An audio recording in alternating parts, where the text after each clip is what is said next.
a vote. So let me tell them it's a skin, flesh and bone of me own. We're having an adventure, making a movie of the adventure. The adventure is the new male myth.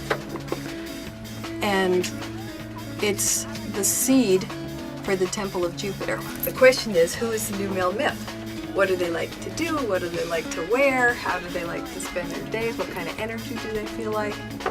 A man is just a man, first of all. And he is a man. Pays rent for the universe with his being and gets all the riches along the way.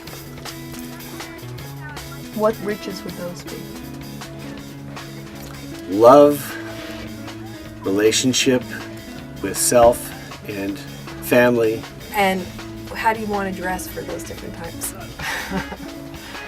I'm a festive type of gentleman, a heteropath to my core, but with, I think a lot of people think I'm gay, which is to me such a lovely, respectful honor that I have, being a lover of women, and let me say that even more, a lover.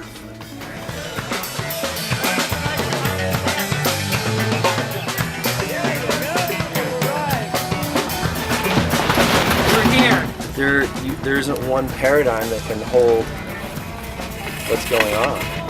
And so, tradition is just falling away at such an incredible pace, at like no pace ever. Right. And creativity is just out of control right now. Like we're at a renaissance period for sure. Do you have anything you'd like to add for your vision of the new male myth? Oh, wow. Being an incredible Ayurvedic cook? Harmony, balance, and strength and power from within, from your heart. Peaceful men are the strongest, most beautiful, most powerful men are peaceful men.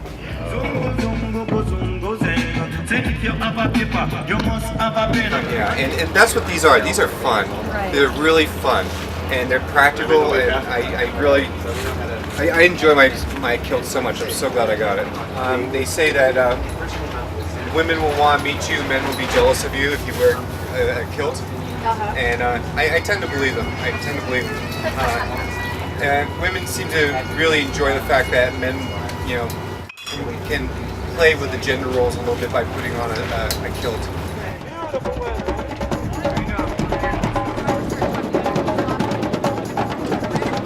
For some reason, Venus is drawn into the Temple of Jupiter. So, we'll see why. It's an adventure.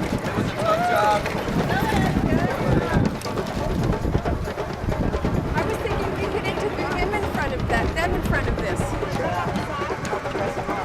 I guarantee if a guy is wearing a pink chiffon top, he's not going to go beat a woman. And I think what's gone out of balance is that the men in our culture have lost the art of being a god. Their power and their intention has been misdirected. And for them to learn to be gods, the goddess needs to come back in.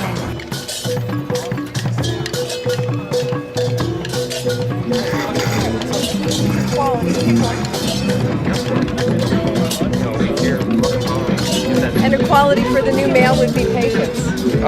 It would. Quality for the new male. We still need our strength. We want to know, what is the new male myth? That it's about being the servants of the goddess and the children, and from that comes such bounty, such discovery, such honor and pleasure that you can't measure how much. And how much of this can I handle? How much love can I give and share? Yeah. More. Oh, that's great. Like we have the Temple of Venus, right? Women can hang, they can talk, they can accessorize, they can have a little snack. What would guys want with the Temple of Jupiter? So are the women dreaming stuff up and the men are structuring, or they're co-creating? It's a co-creative process, yes. And is that true? Yes, it's a co-creation. The men do a brilliant job driving it. There's a little guiding agreement that Frank and I made on our honeymoon where he said, I'll drive and you pick the places. Mm-hmm. That Nice. works really nicely. The mad scientific experiment has gone haywire. Oh, Mark! Hi. I came out of my costume just for you. Oh, thank you. The question has been answered, Logan 5. I think the new male myths can partly go back to a very old male myth in which what defined masculinity was very different. And being a male was to be generous and protective and to serve as a shepherd of those things that need nurturing. That was the old male myth, and it's been lost now. No one can overflow as well as you can.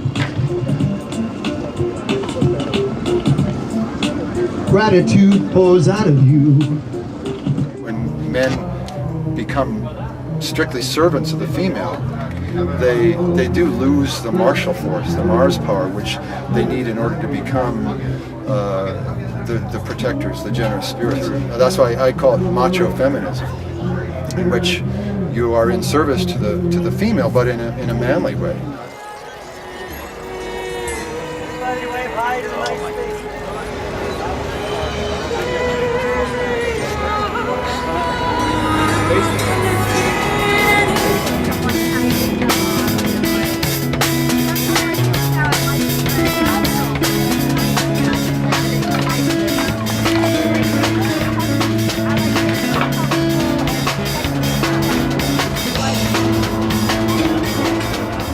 Well, the Temple of Jupiter is specifically just for men, to hang out with men. The main thing that they do is the sacred ceremonies that bond men together in the deepest brotherly way that make us all one. And we're not talking football. No, we're talking the annihilation of the separate self. And men like to be physical with each other in the Temple of Jupiter. Yay! So you mean it's allowed for men to be physical with Oh, you each other? betcha. Yeah. You betcha. Glad to hear that. You need moons for your Jupiter temple. Moons. You need moons. Jupiter has moons. I'll be a moon for you, Jupiter. There you go. Well, men feel if they're authentic, they're going to get slammed. Because when we were younger, that's kind of how we played with each other. Oh, you're showing me your vulnerability. now I can abuse you. Right. Yeah. Right. I mean, that's how we kind of grew up. But there's definitely a different model that can be available to men. Well, it takes all types of Jupiter. Yeah. This guy is one of them, and I'm another, and that's one over there.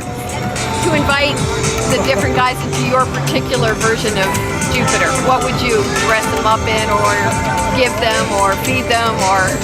Oh, you know, Jupiter's a really heavy place, so you really need something light. Right now we're birthing a new male myth. Right now, this interaction is going to birth something. Really? Yes.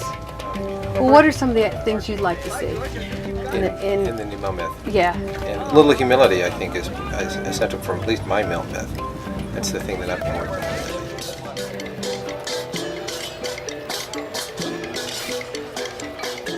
And as a virgin here, it's stimulation overdose for those first 48 hours. It's all the titillation, it's all the extravaganza, it's the Roman circus in the face, and all those images, those real adolescent, pre-adolescent images come shoving forward. I have to erase all those stereotypes and all those preconceptions and get very real very quickly. You bump up against your own self-reflection. You go, whoa, I'm being phony. Whoa, there is my act again. Oh, there I am being the cool whatever again. It can be a like, very... you just keep bumping up Right. against yourself like the House of Mirrors. Right. And not only that, but you're looking out into the House of Mirrors as well. You see yourself in all these other individuals.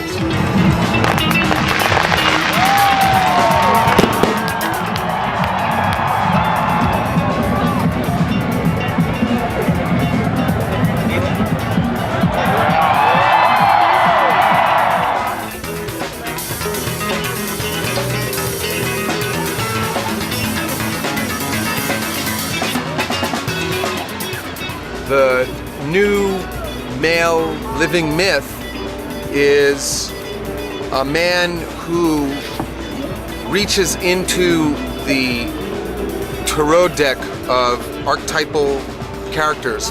And I think that the next shift needs to be one of the sacred marriage of the masculine and the feminine within each of us.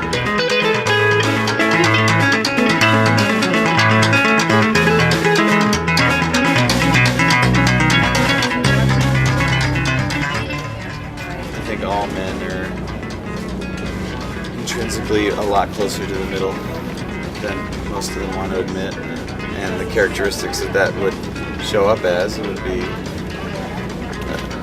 more of a sweetness, more of a caring, all the highly popularized gifts that women have to give to men, except it would be theirs instead of a gift. All of a sudden, they just be that. Yummy. So I think we're kind of graduating out of strictly biological beings and becoming God beings incarnate, which makes us much more hermaphroditic. We're spiritually moving there. hermaphroditic and bisexual and everything else is Yeah. kind of in this middle zone. I like to think I've done a lot of work coming into balance with this, but trying to think of like Joe Redneck football player, what's going to make him come into the middle. Well, that's who you're talking to. I know. Hey, Sorry, Joe.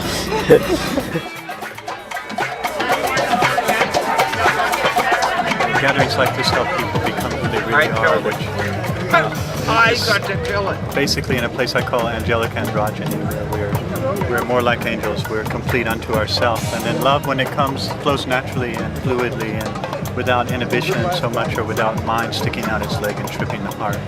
We're divine, we forgot, we're waking up.